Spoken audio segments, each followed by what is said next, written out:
Okay.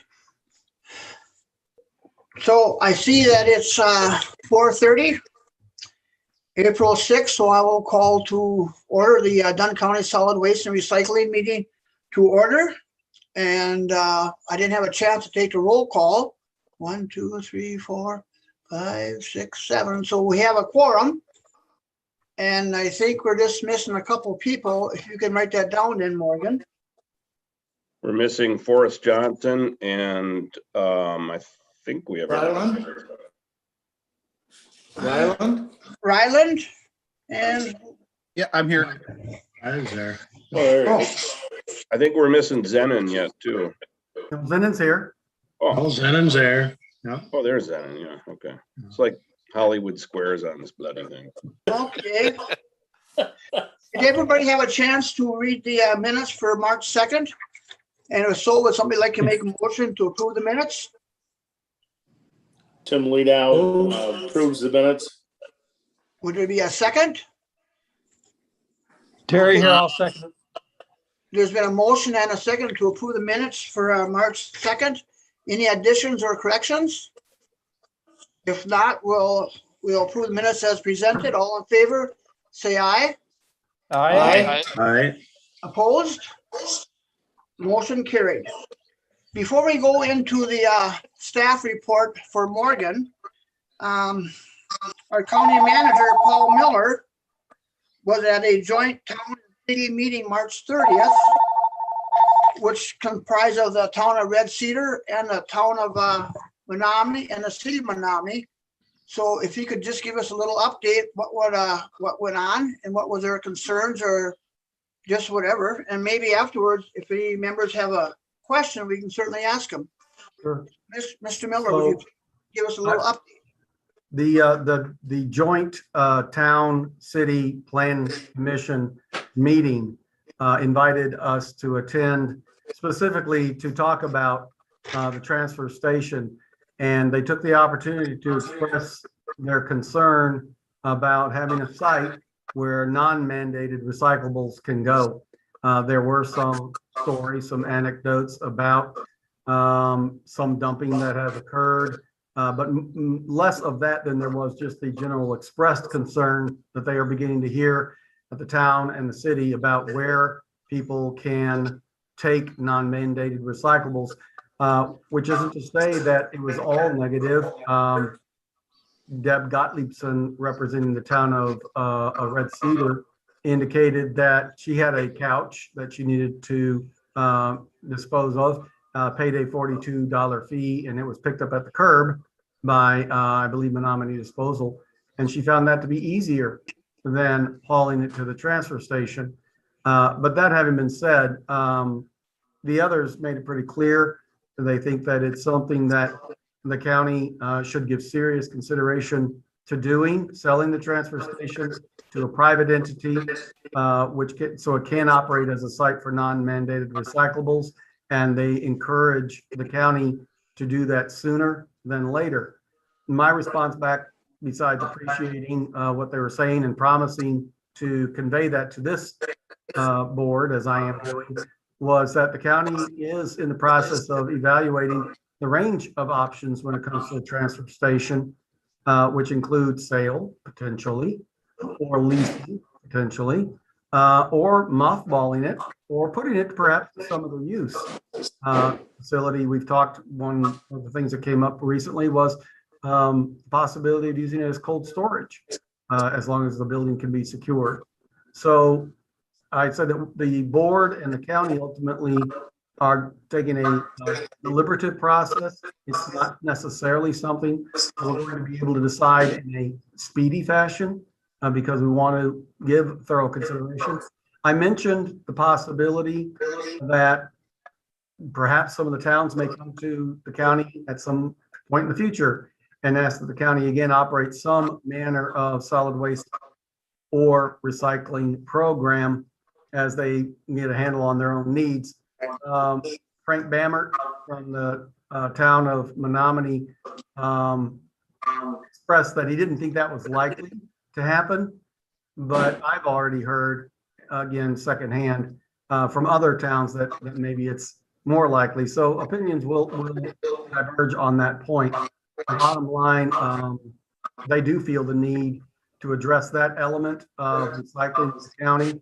And I was just hearing one of the board members here talking about concerns that they're hearing about materials being dumped in ditches and pits already, and rising concerns.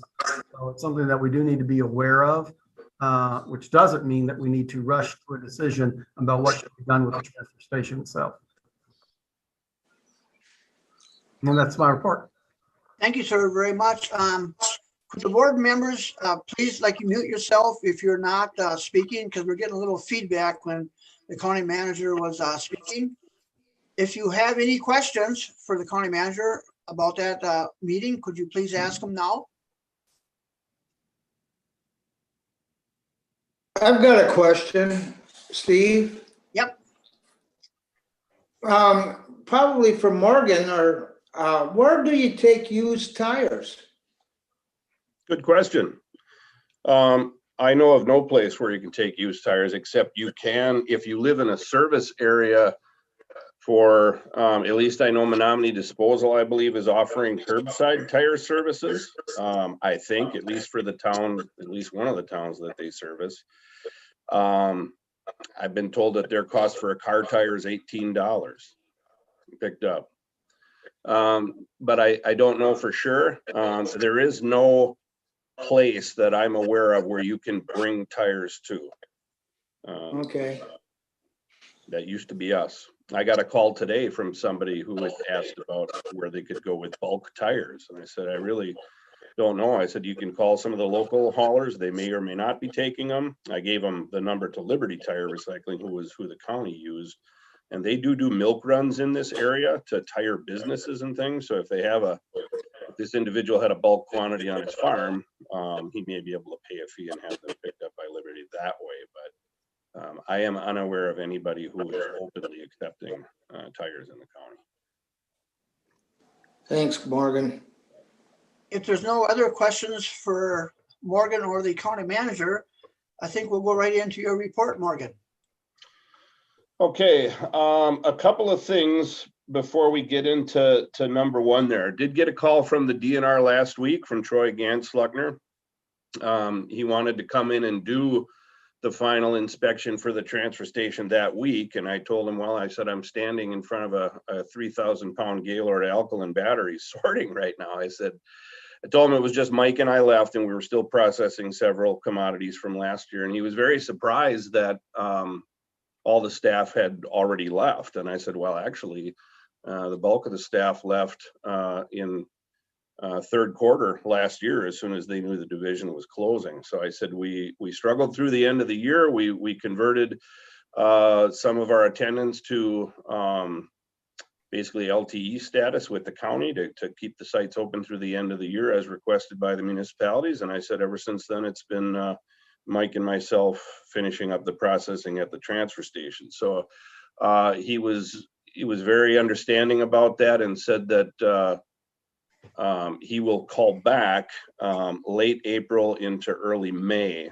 and will attempt to schedule the final inspection then. So we are up against a challenge there. There is a lot of material outside, cans and mostly aluminum and steel cans from the bunkers down below.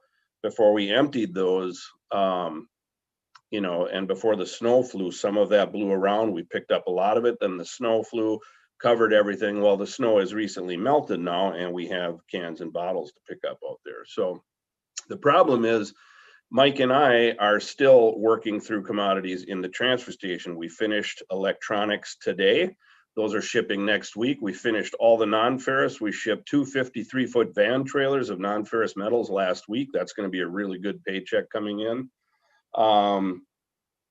And we have remaining, we're sorting batteries, of which we have tens of thousands of them.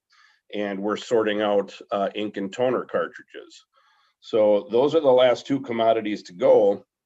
And then in addition to that, of course, I'm working on the regulatory reporting. I just finished the MRF report, the Material recovery facility report for the DNR, and now the responsible unit report is due for Dunn County. That's the biggest one of the year. And I'm gonna have to have my butt in the chair at the office here working on that. I can't be at the transfer station doing that sorting, so it slows things down. Mike and I are working as fast as we can. We're doing a really good job to make sure that everything's accurate, sorted properly, so we don't see any additional charges on the back end once they ship, but it's gonna take a little time. So I'm officially putting out a request for volunteers.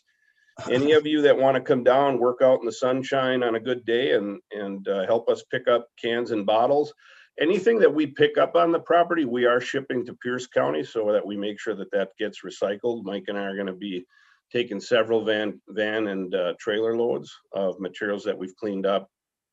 Just, cleaning up under the baler and cleaning up from some of the other commodity processing we've done. All that material will go over to Pierce County so that we make sure it gets recycled. So if anybody's looking for some time in wonderful Mother Nature, we'll give you a couple grab sticks and a few boxes, and come on down and help us pick up down there.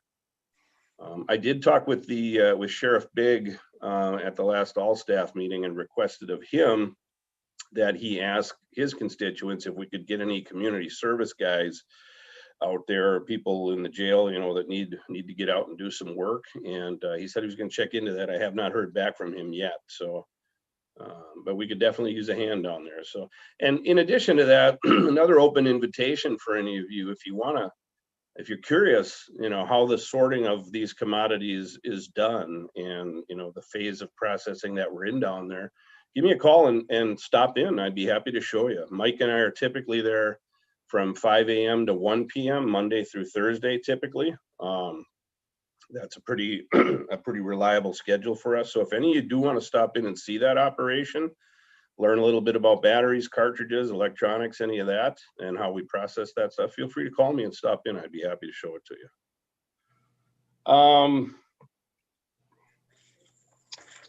Another bit of good news before we get into that number one, and I'm gonna share my screen here.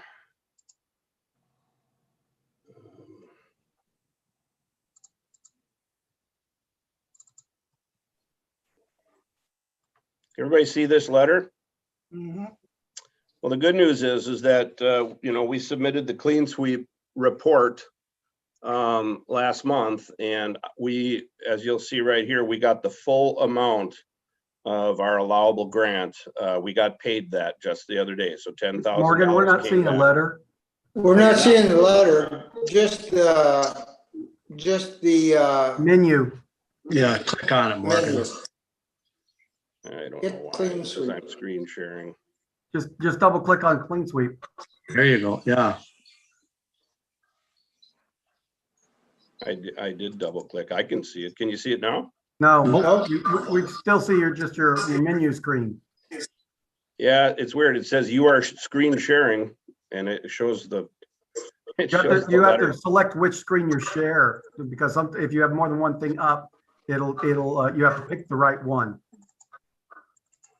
Yeah, I'm only seeing one thing on the screen, and it's this letter. You want me to jump on there with you? Yeah, Randy, can you jump Yeah, on can there? you and do help that, Mark Randy? out? Because it says I'm sharing this letter right now. So,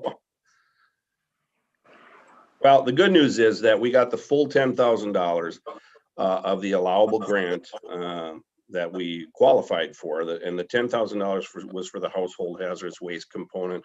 We did not have an agricultural component that would have added about another $5,000. We're typically at $15,000 of available grant for a normal clean sweep event, but since we didn't have a clean sweep event at all, and all of the materials that we diverted at the transfer station could not be attributed to anything other than household hazardous waste, that's what we applied for. So the good news is we did receive that $10,000 Monday of this week. Can you see that now, guys? No. No, What's going on there, man?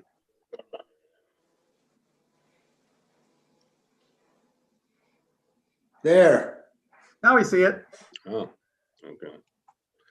Doesn't seem like anything changed, but okay. Anyway, so this is great news. Every year, you don't really know if you're going to get the full amount of your grant or not. you write a good report, you typically get all your grant money, so. So that's good. So I'm gonna stop share. So Morgan, Yep, do we still have some hazardous waste that has to go to Eau Claire at the transfer station? we do, yes, and we're waiting on WRR to come and pick that material up. They had some hiccups with their field team. They had their primary field representative passed away, and they really didn't have the administrative infrastructure behind him to be able to resume field operations. So did send an email, say they're getting back on track, and they should be out to grab our stuff shortly. So, Morgan, were you meaning to be sharing your screen again? yeah, I'm trying to. Can you see it? Well, we see your menu again. I have no idea what's happening there. Yeah, Morgan, if you mouse towards the top where it says screen sharing, it's like Paul said, you got to pick the screen that you want to share. I can jump back on your computer again and do it for you. There it is. Oh, There okay. now? Yeah. Okay. Okay. All right, what you're looking at here is these are a representation of all of the batteries that we collected at the collection sites. Alkaline batteries, rechargeable batteries, lead acid batteries, et cetera, et cetera. So these are the things that I've personally been sorting through. Mike has been working on electronics. I have focused solely on batteries because I'm good at it, and it takes a very high level of attention to detail to do it right. This is after I've been in there for about 2 weeks doing this, and this is what I have left. That's a lot of batteries. So battery sorting takes time. And this is the sort of thing that if we had full-time staff at the transfer station, you know, when we were working out there, these are the things that they could do on their days that were not open to the public, like at the public drop-off when we were open Mondays, Wednesdays, and Saturdays. Tuesdays, Thursdays, Fridays, they could have been doing things like this. But so we have a backlog of this to work through. I'm confident that I will get this done probably in the early portion of May and get this material shipped. Mike is switching to ink and toner cartridges tomorrow. So we're both working hard to finish this up. We won't be able to do the regulatory inspection with DNR until all these materials are gone. So, and the other thing that we can't do is finish the RU report until all materials are processed and accounted for, because we need to report those tonnages. So I may have to talk to the DNR and just push our RU report deadline out a week, do at the end of this month, April 30. I'm going to really try to make that date, but I'm not 100% sure I'm going to get there. So just a couple of updates on what we're working on out there. All right, so transfer station, PDO commercial building inspections. You all know we had that done. And I worked with the facilities department, Scott Nabefeld, on getting Duran Builders out to the transfer station recently to give us an estimate on what the repair costs would be to address all the discrepancies that were noted in the commercial building assessment. There were a lot of them. As you guys know, I've been telling you for a long time that there's a lot of problems with the transfer station that were identified, obviously, in the commercial building report, and Duran Builders gave us an estimate to repair all of those things. All of the things listed in the commercial building report are building code violations, structural damages, et cetera, that would need to be repaired to meet code, federal and state building codes, okay? So there's nothing ornamental in there. There's nothing, window dressing. It's stuff that would need to get fixed in order for the building to be brought back into full code. Per Corporation Counsel, we're not going to distribute this report either for the time being until we get more direction from Nick Lang in this regard. But I will tell you, Morgan, I'm sorry to interrupt you. I wonder, Terry and Steve, would you mind muting? We're still getting feedback, and you're the only two microphones I see that are on. Thank you so much, and I'm sorry for the interruption, Morgan. I was having difficulty hearing you. Go ahead. Yep. So I'm happy to share with you the estimate that Duran Builders provided to the county to make those repairs. It was $212,768. Now, granted, that's just one vendor. We didn't want to go out and have 3 vendors there right off the bat. We kind of wanted to get an idea of where that estimate may land. And so that's the number. It is a high number. There's a lot of things indicated in the commercial building inspection that need repair for the building to be brought back into code. I would say 99% of those damages happened a long, long time ago, and were just never fixed. So that number will serve as a tool like the commercial building inspection itself and the appraisal, property and infrastructure appraisals that we have done, that as soon as we get more direction from Corporation Counsel, we'll share that with you, and those will all be useful tools in allowing the Solid Waste Board to make a recommendation for the county board as to what you feel would be best for the facility, whether it be a sale, mothballing it, reuse, whatever that's going to be. Any questions on that? Ed here. Morgan? Go ahead, Ed. So when they had the appraisal done, when that guy did that, was that as is? And did he take into account the repairs, or what was the deal there? That's an as is. Appraisals are done. As is. Okay. All right. Okay. And I was looking for clarification, Morgan. Can you remind us what the appraised value on the building is? I remember. Yes, we did share that only in closed session, so, but I can give you that. I think you better wait, Morgan, on that. Okay. Yeah. Yeah, If because Corporation Counsel has advised us to hold on. we have not released that yet to the public. Okay, So I agree, we should probably wait. all right. Any other questions on that? Morgan, would you say that we would have to make these repairs under a lease agreement or a sale? Or would we be willing, well, I guess for the sale, it wouldn't matter so much, but if we did enter a lease agreement, we would probably have to get the building, up to snuff, up to code before we let other people be on our property, especially once we know that there's an issue. Yeah, and I'll be blatantly obvious. Crafting a lease in the situation that exists right now would be extremely difficult. And I don't know how much will there would be there from the county to do that, because ultimately somebody would have, you're right, would have to pay that cost to make those repairs. It may seem like it would be better to sell the facility as is, find somebody who's interesting to buy the facility as is and do the repairs. Sure. In order to make it what they want. Right.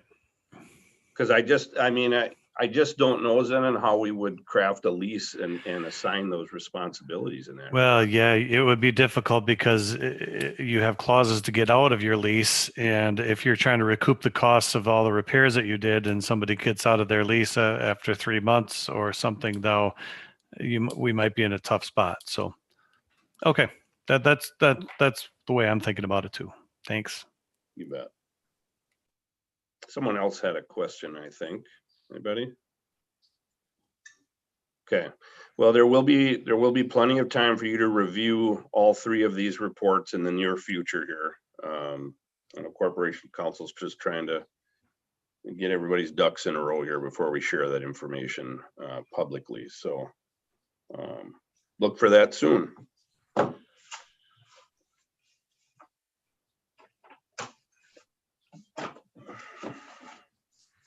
Okay, next item on the list, annual material recovery facility report.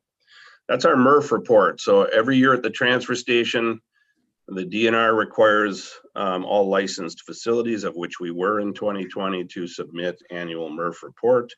And that documents all of the tonnages and particular species of all the commodities that we shipped last year. So I did send a copy of that report to you. I can answer any questions if you'd like. I can give you a couple of comparisons real quick, just simple comparisons between the 2019 MRF totals and the 2020 MRF totals, if you want to hear those, show you those differences. Yeah, please. Okay, so the total tonnage that we shipped, or I'm sorry, that we processed at the transfer station in 2020, we were down 731.47 tons lower than we were in 2019. Now, there's a bunch of factors that tie into that. One is obviously COVID was a weird year. A lot of people weren't even coming out to recycle. We closed sites for some time until we could, you know, at the peak of that, of the infection, we closed some sites and reduced that to just a number of our largest sites. A lot of the haulers have been ramping up their switch from from source separated to commingle accounts throughout the city and throughout the area here. That's been ramping up significantly, ramped up even more in 2020. So more and more curbside accounts were switched to commingle, single stream. So we were no longer receiving source separated materials from the curb, or not as many, I should say. We shipped a large amount of tonnage to Pierce County commingled that was brought to the transfer station as source separated. And if you'll remember, I mentioned that because there was just too much material there to process in the time that we have with the people that we have. And so we opted to ship that material to Pierce County as dual stream material, fibers, and then plastic, glass, and metals. So that they could sort that at their facility. That total amount that we shipped to Pierce was 233.85 tons. So if you add that back in, it brings us up, you know, a little bit more, but we're still going to be under what our 2019 amount was. The individual additions or reductions for glass, we were down 13.23 tons in comparison to 2019. We were up a little bit, only about half a ton in metal containers, aluminum cans and steel cans. So we were up half a ton there, more than 2019. Plastic containers, 1s and 2s, those are the only ones that count towards the MRF report. We shipped a lot of number 5 polypropylene, but they don't have that in the report because number 5 is not mandated. Plastic containers, we were down 24.23 ton in comparison to 2019. And then the big one is our fiber, paper and cardboard. We were down 921.79 tons. That's a big one because we know that in 2019, we were still receiving a lot of the business fiber that was coming from haulers, which we did not get any of that in 2020. And again, some of the site closures and the results of COVID contributed to that as well. And then the tires. So we were up 302.21 tons for a total of 505.48 tons of tires, which is a whopping number, dwarfing, I believe, any other MRF report that we've done. And that you can attribute to the fact that people understood that we were closing, and there were a lot of farms and residences that had piles and piles of tires that had accumulated for years, and they saw this as their last opportunity to get rid of those materials while we were still around and do so at an affordable price. So we had a huge influx of tire scrap in 2020. So we went from, in the 2019 report for tires, we did a total of 203.27 ton, and in 2020, 505.48, so up 302.21 tons for tires. Any questions on? Go ahead. Okay. Going over that report, I guess I kind of forgot of how much different items that we actually recycled and sent to the landfill and that stuff. You know, I just kind of jogged your memory how many different classifications that we actually did take from the public. So that was a very good report. Any other questions of Morgan on that report?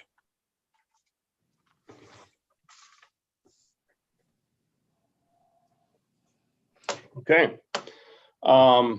The next report, like I said, due at the end of the month, is the RU, the responsible unit report, and that involves me contacting all of the haulers in Dunn County seeing not only, I know the numbers that they brought to us for source separated, but that also, we also request that they give us the numbers for their commingled, their single stream that they collected in the county, so that we can report those totals as well. That'll be due at the end of the month, so that's what we're working on next. Ridgeland collection site. Go ahead, Dave. I just came up with this question. The materials that you're shipping this year, will a report have to be done next year, or will everything be included in last year's report? Everything will be done last year because that's the year that it was collected in. We haven't collected right. any materials this year, so yeah. Mhm. All right, Ridgeland site. I'm happy to report that Ridgeland is 99.9% done. All infrastructure and equipment has been removed. I want to special thanks, shout out to Scott Nabafeld and Highway Department, Brent Miller, for helping us out. They got their loaders and skid steers and trailers out there and ripped all that stuff out of the ground and did a pretty good job kid gloving it to where we can probably sell the majority of that material. I'm going to show you some pictures in a minute that are very interesting. The land at Ridgeland, per the deed that we have for that site, will revert back to the original landowner via quitclaim deed. So I'm just waiting for, Town of Elkmont requested the outhouse there.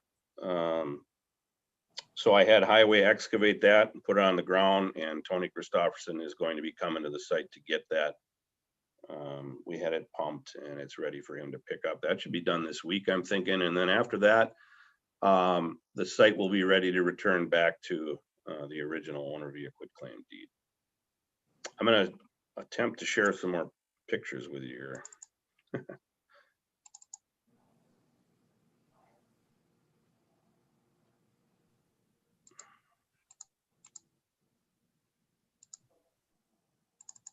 Can you see that?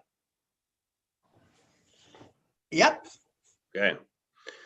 That is our compactor on a trailer. Now, if you remember from Ridgeland, we sold the extra receiver box that was purchased by one of the other municipalities, but we still do have the head unit, the compactor itself, for sale. That will be going up for auction shortly. I am generating a list of everything that we will have for equipment and infrastructure that'll go up for auction later this year. There's quite a few things on there, obviously. So that's a picture Morgan? of, yep. So what happened to all our old storage containers? Those old kind of like you halfway semi containers? Still have them. Do we still have all those? We still have all those. Those will be going up for auction, yes. Okay. Can everybody see this picture? Yes. Very interesting here. On the front of the trailer is the oil containment system. They left the oil tank and house physically bolted to the concrete containment and excavated it as one unit. And I was very happy that it stayed together as one unit. I didn't think it was gonna. That's been in the ground for 30 years. So that is a fully contained usable oil collection station with the concrete containment intact. So I'm glad that came out as it did. And then you'll see the actual site office next to it. There was no way to remove the office by removing all of the wall panels and unbolting it from the slab. You would have destroyed the office in doing so. So my direction to Highway was that you can demo that office. It's going to be more headache than what it's worth, but they MacGyvered it and excavated, slab and all, to get the office out with the slab itself. So the whole unit was put on the trailer and brought to the transfer station as as a whole unit. Now, that is heavy as heck. So whoever is going to, if somebody wants to have this little office for their farm or their business or whatever, or it's be a really, really heavy ice fishing shack, they're going to have a way to pick it up and get it on a trailer and get it out of there. But kudos to the Highway Department for getting creative and figuring out how to salvage these things. I'll show you one other picture how we ended up having to get that off the trailer, it was not easy.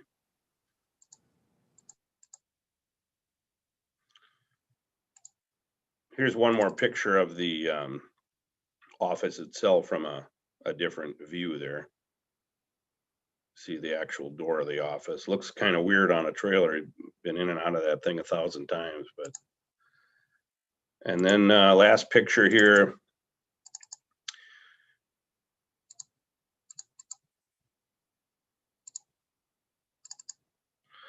This is how we had to do it. So we actually had the city of Menominee in that 950 MCAT loader on the left, and Mike is in our 926M on the right. And we literally just lifted that thing straight up in the air, had the trailer drive out, and we dropped it right there. So, and that's probably pretty much what we'll have to do if somebody wants to, to acquire that. We'll probably do the same thing, lift it up with a couple loaders and pull a trailer underneath and get it on there that way. So.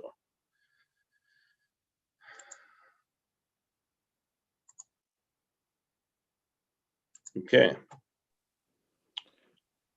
Let's see here. That's about all I have for Ridgeland. Any questions on that site? I don't know, some of you have been asking when the auction may occur. We're definitely a ways off from that yet. That will be done in coordination with the facilities department, getting that up on the state auction site. It's the main priority right now is to finish up commodities at the transfer station, get the facility fully cleaned for the regulatory inspection, get that signed off. And then that's where we'll really begin to focus on getting all of the information together for the material that will go for auction. I will certainly keep you abreast of that information as it develops. Any questions? Not on that, but I have a question for Keith Stry, if he's still there. Keith, Yes, okay. Mr. Chair. Yep. I'm still trying to get not a profit and loss statement, but just a balance. Because every time you write a check, you have to you take it off the balance. Is there any way you could give us like what kind of money that we do have No, on hand? not at this point. That comes from a profit and loss, and we're not there yet. Like Morgan stated, we just received $10,000 earlier this week. Okay. There's a number of things. There's bills being paid yet, and frankly, we're just starting the audit process right now. But like you said, like I'm not looking for a profit and loss, but just like your checkbook, if you get money in, it goes into the account. If you write a check, it gets less. I thought maybe we could just see that balance. So we have some sense of where we're at. That's not going to happen. I don't have that right here. Okay.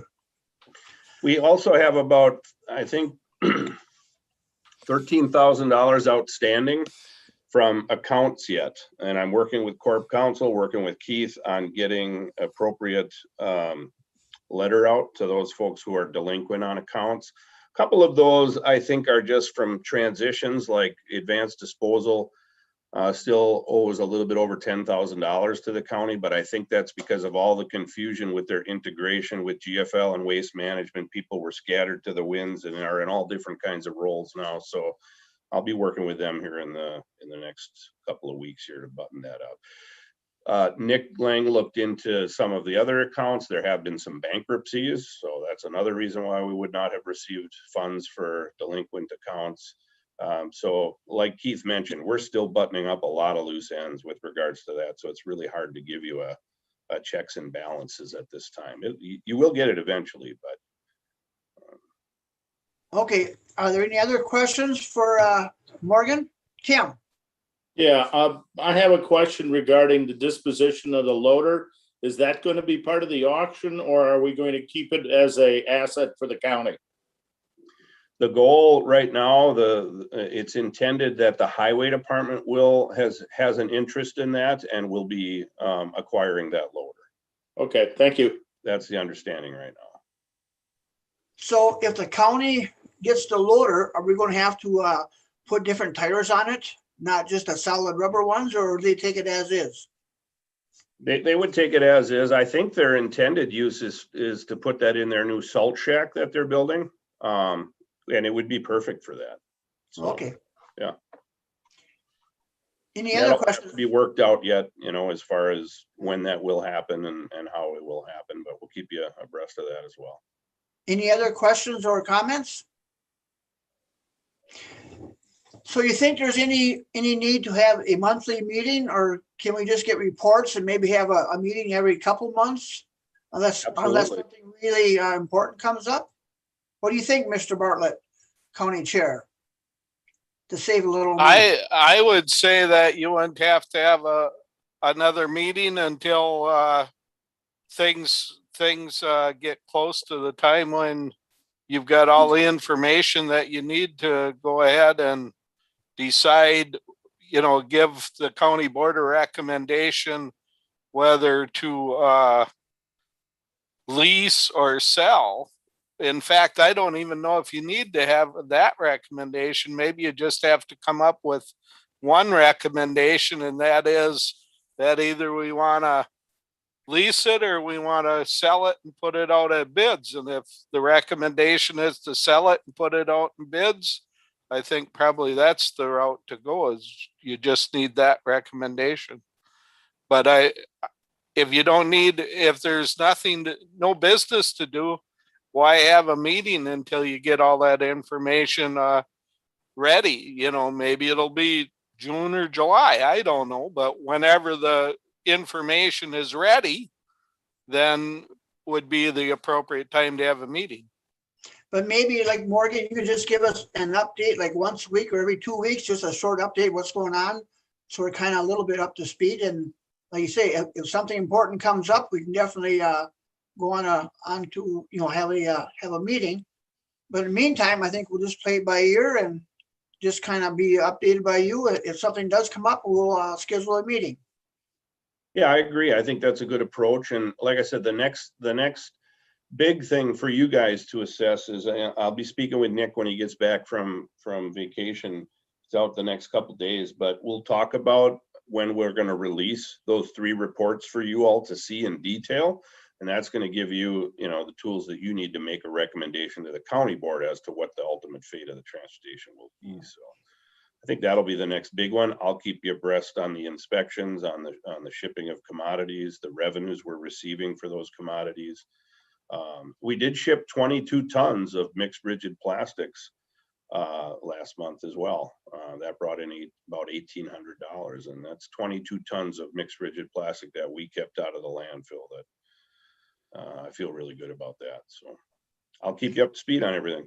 Morgan, all those batteries you're working on, is that an expense to get rid of them or a revenue that you would get for them? They're both. So the way I've designed our battery program is we get paid for certain battery chemistries, and we have to pay to recycle other battery chemistries. We should come out ahead through the sale of lead acid and certain rechargeable chemistries that pay, versus those like alkaline batteries or toxic metal chemistry batteries like cadmium batteries, for instance, that incur a charge. We should come out just in the positive on revenue on that, if it all works out. Yeah. Any other comments? Questions? I think we're at the end of our agenda. So thank you, everybody, for coming, and we are adjourned. See you guys later. Thank you. Thank you. See you later. Goodbye, all. Mhm.